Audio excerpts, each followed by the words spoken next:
नमस्ते दोस्तों, human rights protection are में आप सभी का स्वागत है। हमें लग रहा है इस समय टॉर्च में थोड़ा लाइट कम है।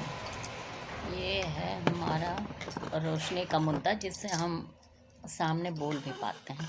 ये कह रहे थे कि अभी हमें लग रहा है ये सही नहीं है। मेरे पे काफ़ी फेक वीडियोस होते हैं, इसलिए हर चीज़ पे हम एक वीडियो नहीं बना पाते हैं। और इसी में कभी कभी क्या होता है कि मिस हो जाता है। जैसे इलाहाबाद में भगदड़ मची थी, उस समय मेरी बहुत तबीयत ख़राब थी, तो हमें एक दो आया, फिर हम इतने नहीं थे। जैसे मेरे लेफ्ट हैंड में दर्द हो रहा था और फीवर भी तेज़ था, नहीं ले पाए।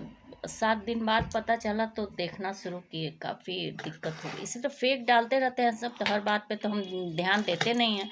इसलिए फेक वीडियोस नहीं बनाना चाहिए। जहाँ इंसानों को ज़रूरत हो, आदमी अगर वहाँ बोल सकता है, अगर आपके प्रभाव से कहीं कोई काम हो सकता है और आप वहाँ न बोलें, तो क्या होता है कि वहाँ बहुत लोगों का नुकसान हो जाता है। तो एक बात उठी थी, हम गए थे सुप्रीम कोर्ट में जजों के खिलाफ केस लेके। तो क्योंकि हम जो 19 तारीख को फैक्टर दिखाए ना, हम 15 साल से इसी तरह परेशान थे।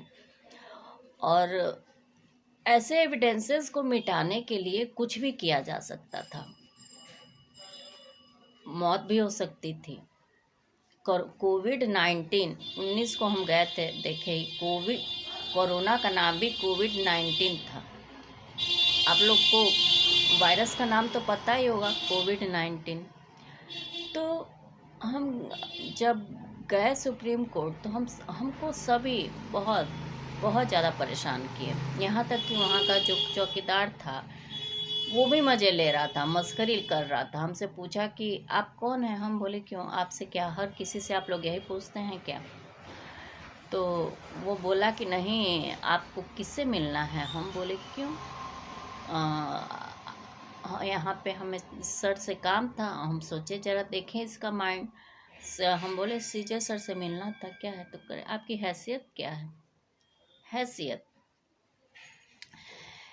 मैं जब वकालत छोड़ी थी तो हाई कोर्ट में इनरोल करने की कोशिश कर रही थी, जबकि केस वहाँ से जीती हुई थी। लेकिन हम सोच रहे थे कि प्रोसीजर पूरा हो, तो सीनियर लॉयर के तौर पे प्रोसीजर होते ही हम हाई कोर्ट के सीनियर लॉयर बन। उस समय हम सीनियर लॉयर की हैसियत से थे, और हमारे एक लॉयर के अंडर अगर कुछ इस टाइप का होता है और उस स्टेट के सीजे न सुनते हों, तो आप सुप्रीम कोर्ट में एक एप्लीकेशन दे सकते हैं। ये है प्रोसीजर। और सीजे चाहें तो पर्सनली उस बात को कॉग्निजेंस में लेके बात कर सकते हैं। ये होता है एक सीनियर लॉयर और एक्टिविस्ट का लॉ के सेक्टर में पावर। ये लॉ ही के लोग लॉ के सेक्टर में क्या दिक्कतें हैं, क्या है, और अगर कोई वहाँ पे है तो अगर जज के पास पावर है, कोई है, तो उस पर कॉग्निजेंस लेगा। ये नॉर्मल रूल है। चौकीदार पूछ रहा है, जूनियर लॉयर पूछ रहे हैं जो अभी क ख ग घ भी नहीं जानते हैं, वहाँ का क्लर्क पूछ रहा है, वहाँ का क्लर्क प्लेंट ख़राब कर दे रहा है। मैं बार बार जाके लगा रही हूँ प्लेंट, वो सब खोल के डिस्टर्ब करते रहे। उसमें 4 रिट गायब हो गया। मतलब ये क्या है? सुप्रीम कोर्ट में भी इस टाइप का केस चला था। फिर उसके बाद तो मेरी तबीयत ख़राब हो गई। केस तो हम सबमिट करा लिए, क्योंकि हमें वहाँ धमकी ये मिली थी कि आपका ट्रायल का क्या, आपका कोई केस नहीं सबमिट होने देगा। हम बोले ठीक है, देखते हैं, क्योंकि आज तक तो ऐसा नहीं हुआ कि कोई करने न दे। ठीक वही काम 19 तारीख को हुआ था, तो हम वीडियो बना लिए दिए हैं कि भाई ये कौन से लोग हैं, ये किस टाइप के प्रेशर ग्रुप है। पॉलिटिकल प्रेशर ग्रुप है, सोशल प्रेशर ग्रुप है, क्योंकि वो एक ईरा मिटाने के लिए, मतलब मान लीजिए कोई ऐसा फैक्टर होगा जिसको हटाने के लिए वो लोग उस एक्शन में होंगे।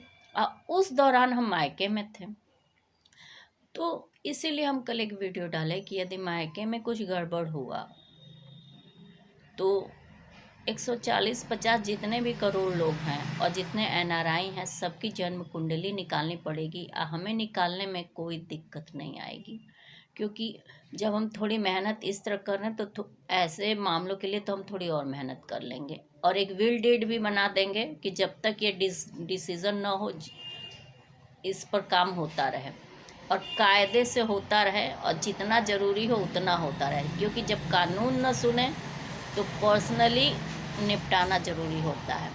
ये हमारा हर तरह का सनातन भी कहता है, कंडीशन ट्रेडिशन कस्टम्स कहते हैं कि जस्टिस तो होनी चाहिए। इसलिए कोडिफाइड हम लोग भाग्यशाली हैं कि कोडिफाइड लॉ है, पुलिस है, लेकिन ये सब करप्ट यदि न हो तो अच्छा जस्टिस हो सकता। तो हम बताएं कि हैसियत, लॉयर की हैसियत, कभी भी लॉ सेक्टर के चपरासी क्लर्क और वहाँ के बैठे हुए दुकानदार न पूछें तो जो ये कोर्ट का इथिक्स है ना सोसाइटी में जो लॉ का LAW भी नहीं जानते हैं उनकी भी हैसियत होने लगती है। और इससे क्या होता है कि लॉयर का प्रोफेशन डिस्टर्ब होता है और तब आता है डिफेमेशन।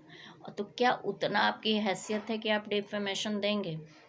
अगर मेरा फीस 25 लाख है तो 100 करोड़ मेरा डिफेमेशन हुआ, 500 करोड़ मेरा डिफेमेशन हुआ, 10,000 करोड़ मेरा डिफेमेशन अगर होता है तो क्या देंगे? क्योंकि लॉस के हिसाब से होगा डिफेमेशन। डिफेमेशन कभी भी लॉस के हिसाब से होता है।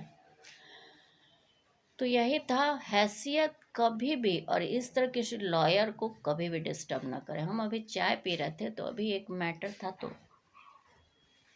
एक वीडियो कोई था, CM कर दिया प्रेसिडेंट के खिलाफ। ये इस टाइप का मेरे ही केसेस को वगैरह को देख के वो किए होंगे। CM की है वो देखी जाएगी ना, आप किस लिए किए हैं। कॉन्स्टिट्यूशन तो आपको रूल नहीं देता है।